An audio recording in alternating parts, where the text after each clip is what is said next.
Serial কিলারের আতঙ্কে বারাসাতে serial কিলারের কায়দায় একের পর এক মহিলার বুকে ছুরির আঘাত। ঘটনাটি শুরু হয় 3 দিন আগে। বারাসাত নবীন সেন পল্লীতে পড়ে থাকতে দেখা যায় এক মহিলাকে। মঙ্গলবার সন্ধ্যায় ছেলেকে টিউশন থেকে আনার পথে হামলা হয় তার উপর।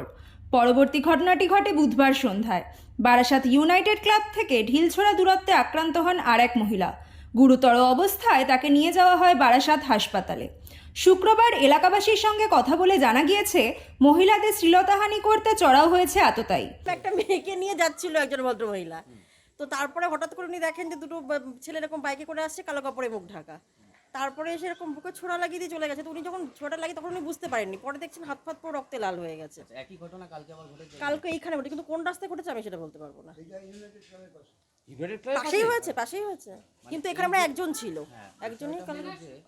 এখন তো প্রচন্ড আতঙ্কিত। আমি তো নিজেই আমার ছেলেকে এই ক্লাবে আবৃত্তি ক্লাব করাতে নিয়ে যাই। আমি তখন নিজেই ভয় পাচ্ছি, যখন ওই সময়ই আসি, আমি 8টা নাগাদই আসি।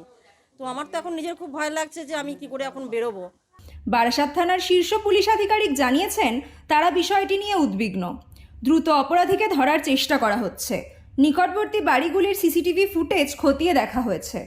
আমি তো শুনলাম এক ভদ্রমহিলাকে বুকে নাকি কোপ দিয়েছে।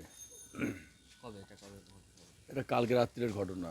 তার দুদিন আগে আর একটা পাশেই হয়েছে, যে ওই একই সেম কেস। মানে কি ছিনতাই ফিনতাই করছে নাকি? না, ছিনতাই না, ছিনতাই করছে না, কিন্তু ওই কোপ দিচ্ছে। এটা কেন বোঝা যাচ্ছে কি কারণে এরকম? আমার তো মনে হয় মেন্টাল কোনো প্রবলেম আছে মনে হয়। প্রশাসন দেখছে এটা।